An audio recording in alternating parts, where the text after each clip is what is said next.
Hi, this is Lupe Prado. I am a career and life coach, and you're listening to Paid Vocation.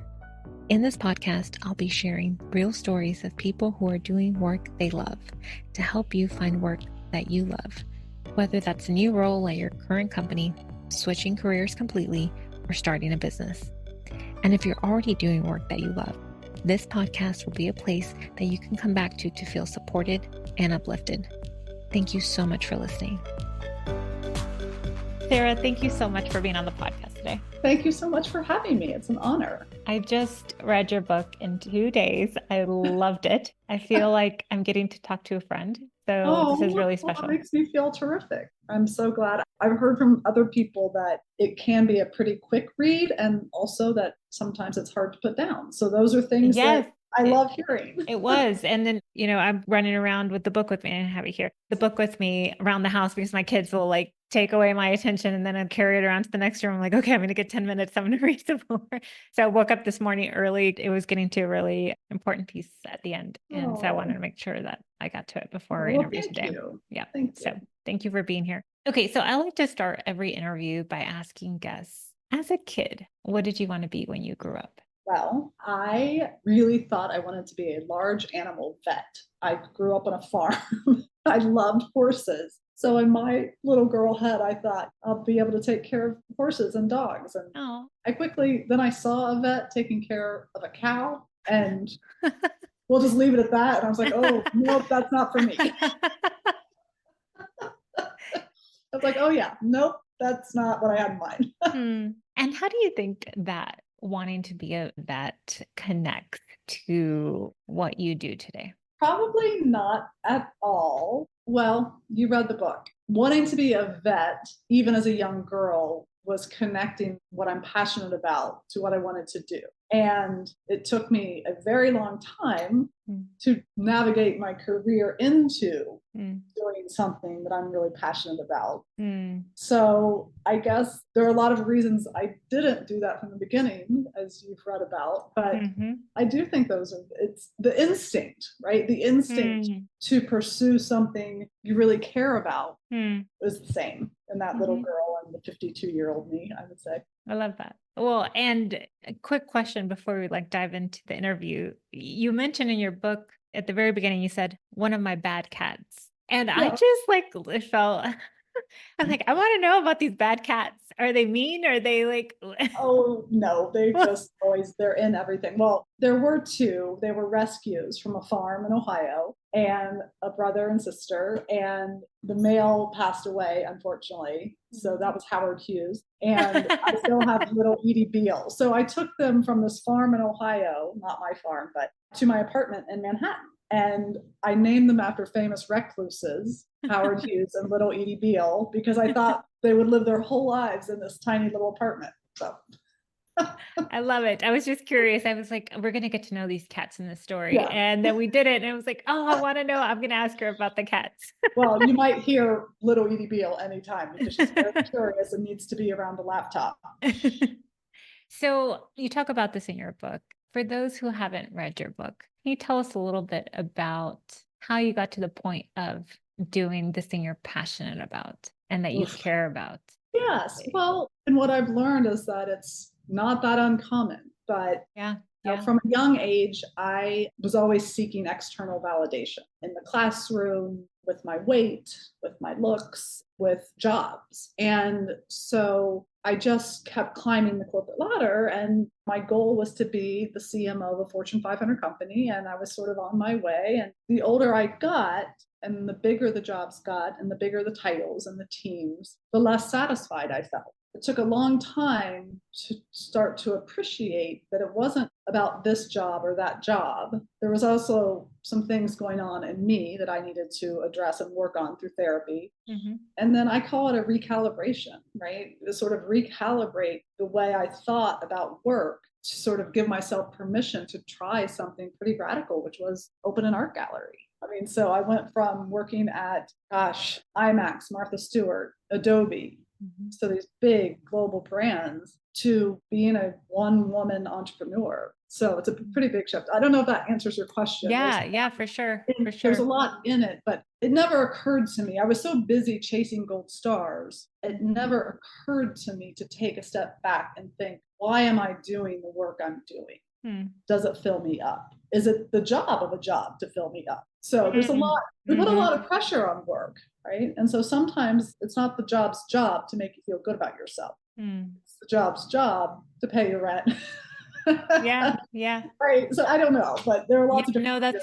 That's great. So I started my career in accounting. It's first time I had to go to college and wanted stability. So I did that. And then I shifted because I was unhappy in that role. And I started this podcast because I wanted to share the stories of people who have found their way to work that they love and feel passionate about. So I love that you just shared that. And going into reading your book, I thought the book was going to be about losing your mom, right? And it is. And I was surprised that there was about healing too, doing the work, therapy. Yes. And it's about a lot of things. Yeah. There are a lot of themes, but life is complex.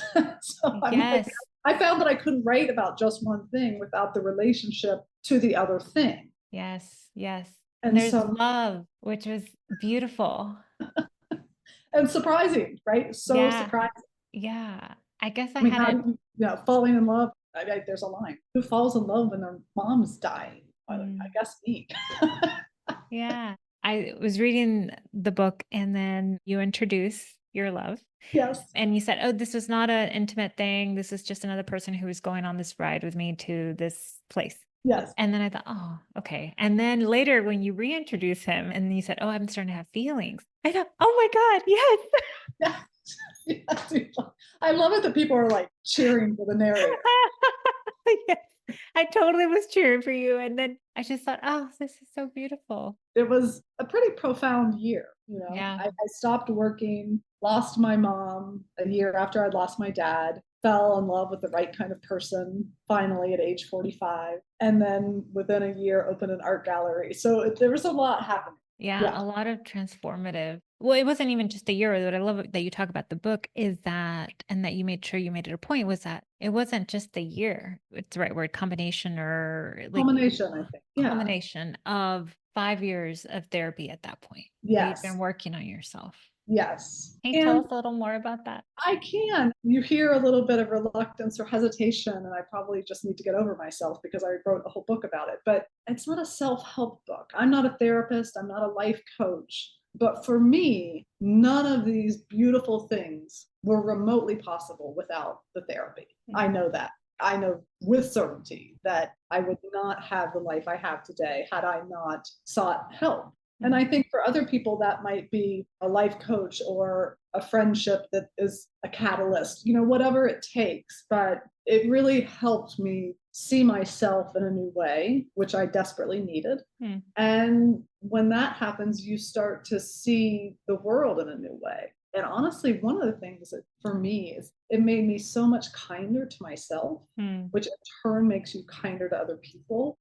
So I'm a therapist head, a therapy head. I'm like, I think everybody should do therapy. Oh, me too. Me too. Also, you said you're not a therapist, you're not a life coach. And because of that, that also kind of means something too, because you're not. No. If you were a therapist advocating for therapy, it's one thing, right? But you not being from those backgrounds and having that and talking about what that did for you. And you learn in the book, my therapist's name is David, and I write about him in the acknowledgments. And it's like, I don't know why there aren't Oscar awards shows for these individuals who are quite literally like saving people's lives and helping us and celebrate them. I've asked him to come to this event in New York City. And if so, I'm introducing him to the room.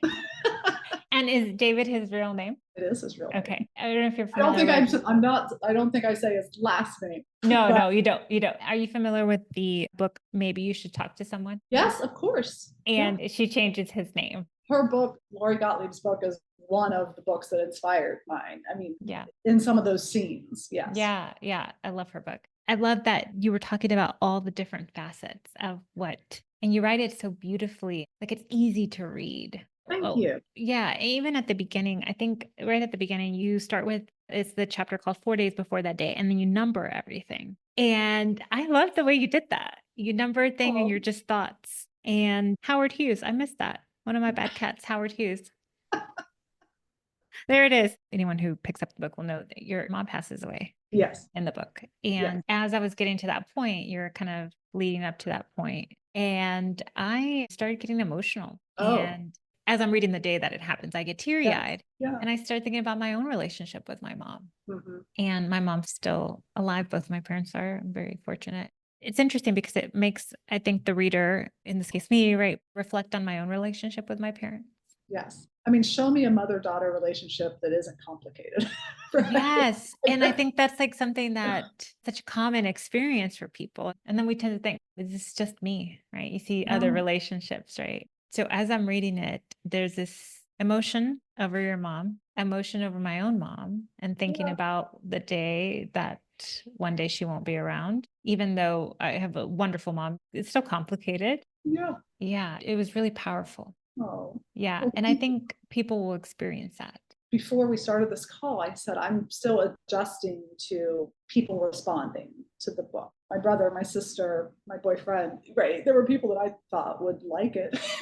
Yes. It's really empowering and inspiring, and to have people say that they relate to it. I think it's what a writer wants, right? Yeah. Thank you. And a couple areas that for me, it made me think I would love the audience to read the book and to feel this, which is one, it made me reflect on my, like I said, the relationship with my parents, with specifically my mom, who I adore my dad too, but, and how I want to deepen that relationship. And you talked about having this like real conversations at the end, right? Not just chit chat about the weather. And I just had a family member pass away maybe a month ago. I got to see him before he passed in the hospital. And there was other family there and they were all doing chit chat. And I wanted to have the deep conversation. Like I wanted to like say goodbye and anything you want to say. I didn't know if it was appropriate. I didn't want to bring the mood down. He ended up passing 2 weeks later, but I didn't know how to approach it. And then one of my regrets is not having maybe gone back another time later or stayed back a few minutes and had that deep. I don't know. What are your thoughts on that? Because I struggled with it. I knew it was one of my last moments with him. I knew as I gave him a hug, I knew that it might be my last hug is my cousin's husband. And I didn't know. I didn't know what to do. I wanted to have the deep conversation. It's so personal. And I was there when my father passed, but he was less coherent. And he was also in a hospice facility, whereas mom was exactly where she wanted to be. And then again, we're not, spoiler alert, we all know she passes, but we were in the situation where she had stopped treatment, right? She had cancer and we knew it was bad, but she was doing some treatments. And the doctor had suggested one other potential course of treatment. And she woke up the day we were supposed to go and said, I'm not going. So at that point, we knew, right? You know with certainty that death is the conclusion. You don't know the timing. And so she helped us through it. That's beautiful. Sorry. Don't apologize. Well, I think your book was there was different, it's multi-layered, right? There's like love and grief and friendships. And it was a love letter to your mom too. Yeah, I think so. She knew I was a writer. I mean, I've always, from being a little girl, I didn't ever think I want to be a writer, but I knew that I loved to write. And so she got to see me falling in love with Camillus. Both she and my dad knew him before anything romantic happened. So there were these just beautiful moments, and I think she would be proud of me. There's also a part of her that would still be saying, are you going to get a real job again? So I know that too. So I think there's funny moments too where it's like a hard day and then you think she might pass the day before and she didn't. Yeah. She thought she was going to pass the day. She decided. She said, I'm dying tonight. And we knew after what we went through with that, I was like, yeah. I don't think so. Well, and then you say, good morning, sunshine the next day. And she says, go F yourself. Oh, F you. Okay. So yeah, a lot of F-bombs in the book. A lot of F-bombs. Yes, a lot of F-bombs, which added just like real, really real. And I felt like I got to know your mom a little. Oh, like if you had edited it. I love that because she had a profound effect on nearly everyone she met. She was that kind of woman, which sometimes as a daughter was challenging. Sure, right? I was like, is she going to have enough love left for me? She was sort of one of a kind. Yeah, I love that. When I was reading that, I'm like, ooh, that's kind of the impact a lot of people, I know myself included, want to have, like, oh, having this positive, beautiful impact on people. Yeah. Yeah. Yeah.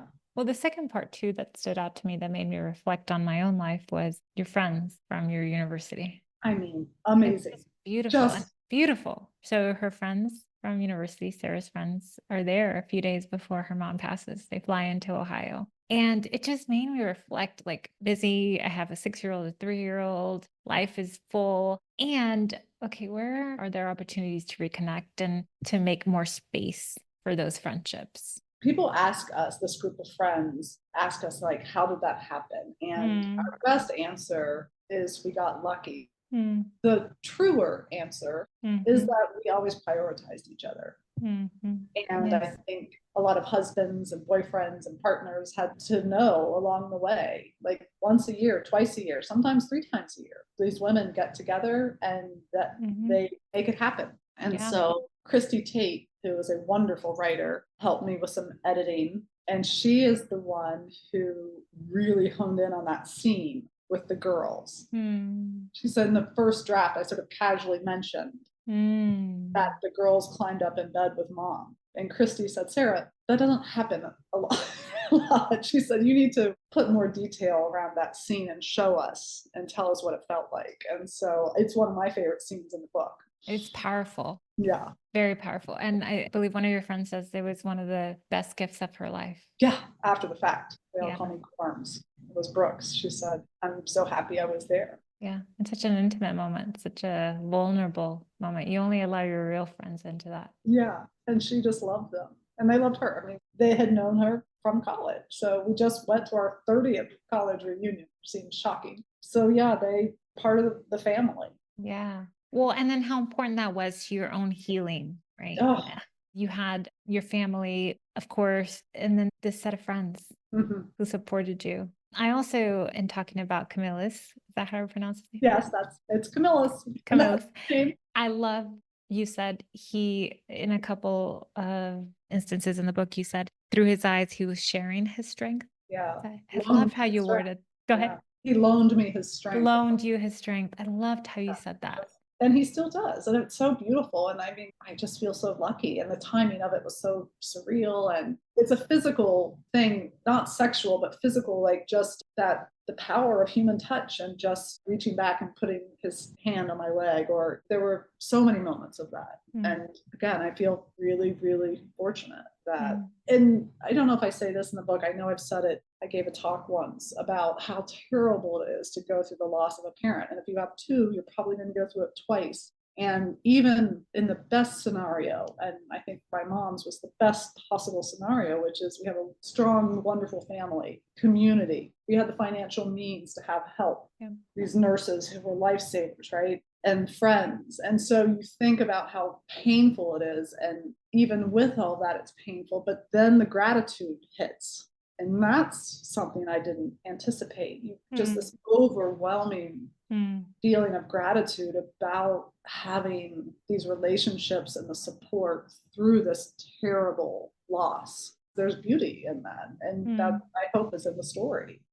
Yeah, which reminds me, you just mentioned the community. So you lived in this smaller town in Ohio. Everyone knew each other and they would come bring food and they would come over. And you talked about how maybe at first you might have been annoyed, but that this community really lifted you up and supported you. Yes. Time. Yes. And still do. And in fact, I'm working on the sort of book launch tour schedule. Yes. The first one I'm doing is back at home. Oh. And I'm doing it before the book comes out, the weekend before. And I love people that. have just been, it's been so touching. Oh, I love that. And I didn't really change any names. I changed one name in the book. And so the nurse, Sonia, I don't know that Sonia listens to your podcast, but she doesn't know she's in the book. And I don't want her to know until she reads it for the first time because I love her. I feel like Sonia was like, oh my gosh, we could not do this without you. I loved getting to meet her in the book. Yeah. So my appreciation, respect, and love for these caregivers who come in and help families, really, again, the gratitude, it's overwhelming. Yes. Oh, there's so much there. The community, the friends, the family. As I reflected too, so my family member who passed away, something we do is, I think it's a Mexican tradition, we're Mexican, and then Catholic is there's a rosary that's held for 9 days after someone passes. And so everyone gathers at the home. So in this case, my cousin, it was her husband who passed, and they do rosary, and then it's like a meal and everyone gathers. And so 9 days of that. And I just saw the beauty in like, oh, you're not alone. There's people here who offered to bring food, who came and were there every day after work. Even though they had long day of work, they would come and be there to support and show love. There's something so powerful about that. So beautiful. It is. It is. And again, I think until you go through it, it's hard to imagine that sort of mix of emotion. There's, like I say, there's like a special stew of grief and gratitude. And you don't always know when the wave comes or but they balance each other a little bit. At least I found that it did. Yeah. I could see that. And I could see it in my cousin too. She would be fine and something would come over, an emotion, and there would be tears. And then she would be okay again. Yeah. And what did you want people to walk away with after reading your book? Well, I think I wrote the author's note last. I thought the acknowledgments would be the last thing. And then I reread the manuscript and oh my God, because all along writing instructors and editors saying, why did you write the book? Why did you write the book? And I realized that I kind of wrote it for the 29-year-old version of myself, right? I mean, I wrote it to make sense of what happened in my life as a 45 to 50-year-old. But when I was 29, I really was looking for a book that I could relate to. I was struggling with some hard emotional stuff, and I kept reading books about depression and anxiety, and it didn't feel like what I was experiencing. So now what I know to be true from lots of conversations is there are so many people, women in particular, who suffer from this self-loathing and self-doubt and imposter syndrome, and it's exhausting. And so my hope is that first, I think it's a fairly entertaining story, right? But my hope is for people that might be facing their own challenges, they can see that change is possible, right? You can change your life. For me, it meant therapy. For me, it meant getting myself out of the relentless chasing gold stars and external indicators of success, right? For somebody else, it might mean something else, but it is possible. Apparently, there's laughter and tears. I mean, all of it. And at a minimum, it's a beautiful cover. It's a hardback book, so it will look pretty on your coffee table. I don't know. Yes. Well, just really quickly before we wrap up, I admit I still have a little bit of pages to go, so maybe we talk about it. But you started an art gallery, and you said there's so much I want to tell you in the book that needed to and you talk a little bit. I've read a little bit about it here already. There's been like a little bit, but tell us about the art gallery. The art gallery, you can't see it. I'm in my living room. My grandmother bought me a piece of art when I graduated from undergrad. And in that moment, I was like, this is so amazing. My classmate, Matt Wentz, painted this gorgeous painting. I asked my grandmother to buy it for me. And that's when it started. But I didn't ever think I could make a career out of it. And so I just started collecting art that I could afford when I could afford it.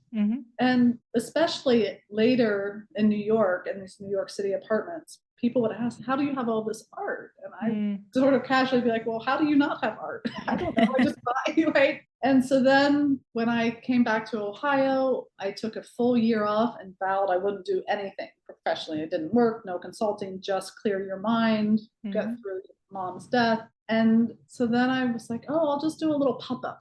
I'll have a pop-up art gallery. I'll get it out of my system. Well, then I had a website and a logo. And I thought, well, I can't just do it for a few months. I have to at least do it for a year. And I just celebrated our 5th anniversary. Congratulations. The gallery is based around the thesis that owning original art can be a source of joy for anyone. So very specific to include all mediums and price points. And there's no pretense, no tolerance for assholes, right? Like it's for real people who want to have art in their homes. So. Oh, I love that. Yeah. Congratulations on 5 years. Thank you. It's not the easiest business. It's a very unpredictable business because of the subjectivity of the product, but I love it. And last year, the Columbus Monthly readers voted me the best gallery in Columbus. So. I saw that.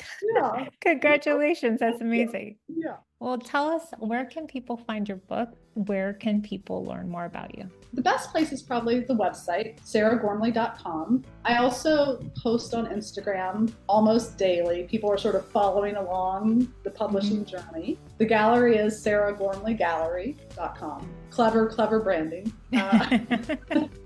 And you can buy the book Amazon, Barnes & Noble, bookshop.org, and local bookstores. Awesome. Wherever you buy books. And the book is called The Order of Things, a memoir about chasing joy. Awesome. Thank you so much, Sarah. This is so lovely. Thank you. This has been so much fun. Thank you so much for listening to this show. I hope that you found the episode helpful. And if you like the show, please subscribe and don't forget to rate and review. I'd also love to connect on Instagram. Send me a DM. I'm at Lupe Prado Coaching. I'll talk to you soon.